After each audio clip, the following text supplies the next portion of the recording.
O que acontece após a morte na visão espírita? Ajude nosso canal, se inscrevendo, curtindo o vídeo, comentando e compartilhando para os seus amigos.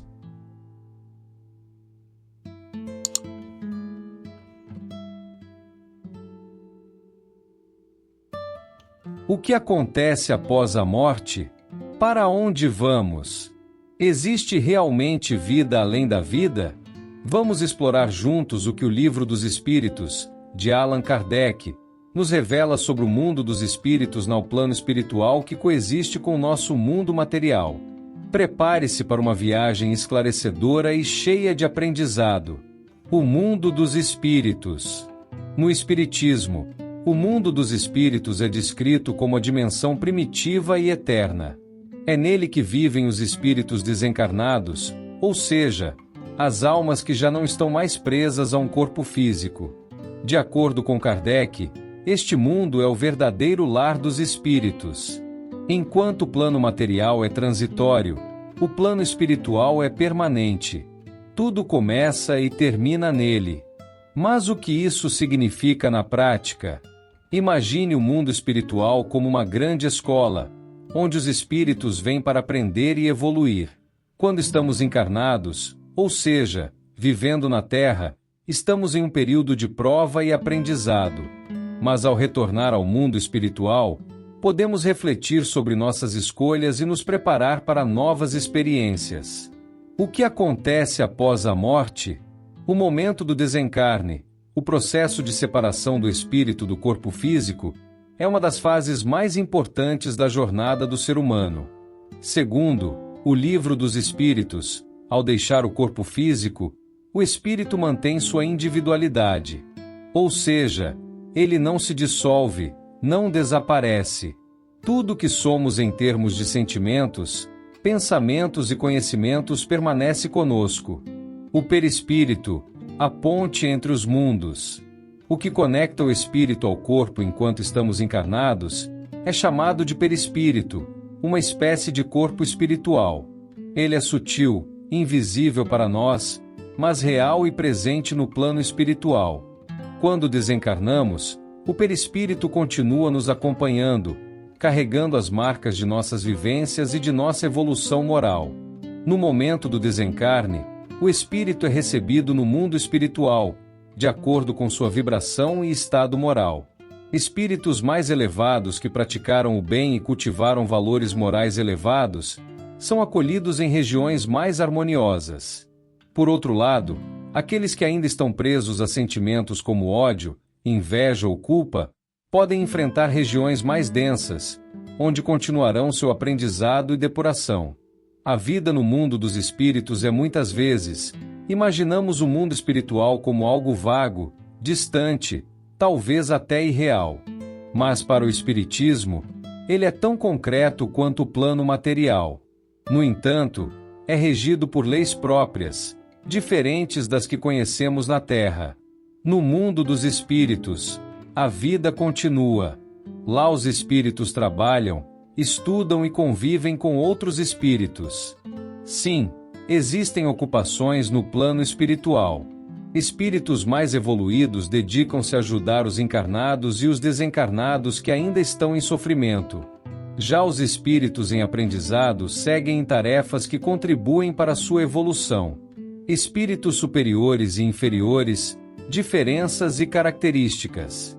No Espiritismo, a evolução do espírito é o grande objetivo da vida, tanto no plano material quanto no espiritual.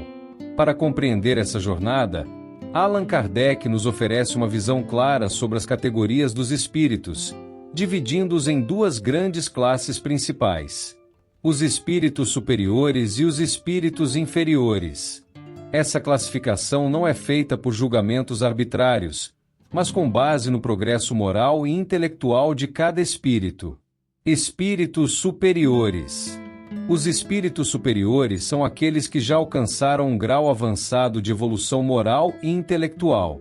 Eles não carregam mais vícios, paixões ou sentimentos que os prendem às limitações da matéria. Em sua essência, eles vivem para o bem, para o amor e para o progresso espiritual de si mesmos e dos outros. Características: moralidade elevada, marcada por amor, justiça e caridade. Sabedoria e conhecimento vastos, usados de forma humilde. Missões de auxílio espiritual, como guias ou mentores. Não necessitam mais reencarnar na Terra, a menos que aceitem essa missão. Exemplo máximo: Jesus Cristo, cuja missão foi guiar a humanidade com ensinamentos de amor e perdão. Espíritos inferiores. Os espíritos inferiores, por outro lado, são aqueles que ainda estão no início ou em estágios intermediários de sua jornada evolutiva. Eles carregam consigo características e sentimentos que os ligam à matéria e às paixões humanas. Características: presos a sentimentos como orgulho, inveja e egoísmo. Ações negativas, muitas vezes influenciando encarnados de forma obsessiva. Vivem em regiões espirituais densas, como o umbral, mas têm oportunidades de evoluir. Apesar das dificuldades, todos os espíritos inferiores têm o potencial de se transformar, seguindo a lei divina do progresso. Reencarnação. O ciclo da evolução. Uma das ideias centrais do Espiritismo é a reencarnação, que nada mais é do que o retorno do espírito ao plano material para uma nova existência. Mas por que reencarnamos? A resposta é simples: para evoluir. Cada vida na Terra é uma oportunidade de aprendizado, de corrigir erros passados e de desenvolver virtudes. No entanto, a reencarnação não é um castigo, mas uma chance de progresso. Segundo os espíritos superiores, cada reencarnação é planejada de acordo com as necessidades do espírito. Antes de voltar à Terra, o espírito participa, no mundo espiritual, do planejamento de sua nova existência. Ele escolhe, com a ajuda de mentores espirituais, as provas e expiações que irá enfrentar para continuar sua evolução. As comunicações entre os mundos. Uma das maiores contribuições do Espiritismo para a humanidade é a comprovação de que os dois mundos, material e espiritual, estão conectados. Essa comunicação ocorre por meio da mediunidade, que é a capacidade que algumas pessoas têm de servir como intermediárias entre os espíritos desencarnados e os encarnados. Os médiuns desempenham um papel fundamental nesse processo. Eles podem captar mensagens dos espíritos, trazendo ensinamentos, conselhos e até mesmo palavras de conforto para os que estão na Terra. No entanto, é importante lembrar que nem todos os espíritos que se comunicam são superiores. Por isso, é necessário discernimento e preparo para lidar com essas mensagens. Como Kardec reuniu esses ensinamentos? Allan Kardec, considerado codificador do Espiritismo, utilizou a mediunidade para coletar informações do plano espiritual. Por meio de reuniões mediúnicas realizadas com médiuns sérios e comprometidos, ele compilou os ensinamentos dos espíritos superiores, que deram origem a obras como o Livro dos Espíritos, O Papel da Moralidade e do Amor. Um dos grandes ensinamentos do Espiritismo é que a verdadeira evolução do espírito está ligada ao amor, à caridade e à prática do bem. Os espíritos superiores deixam claro que não importa a religião que seguimos ou os rituais que praticamos, mas sim como tratamos os outros e o quanto contribuímos para um mundo melhor. No mundo espiritual, nosso estado moral reflete diretamente na nossa situação.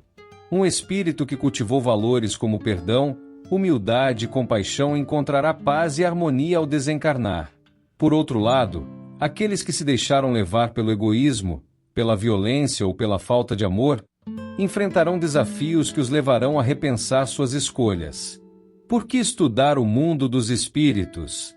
Entender o mundo dos espíritos nos ajuda a viver melhor aqui na Terra. Saber que a vida continua após a morte nos faz valorizar cada momento e repensar nossas atitudes. Afinal, estamos todos em uma jornada de aprendizado e evolução. Além disso, o estudo da espiritualidade nos traz consolo e esperança.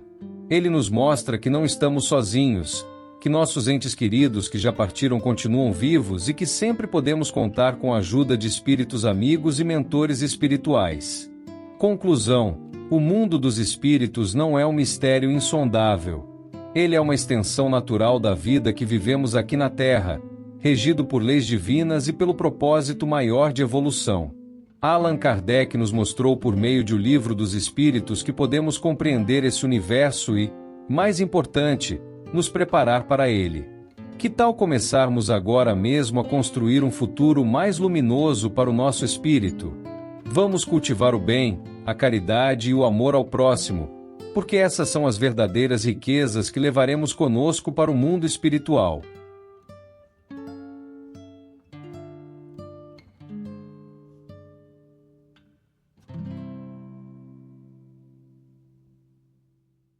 Se você gostou de nosso vídeo, não se esqueça de se inscrever, curtir o vídeo, comentar e compartilhar.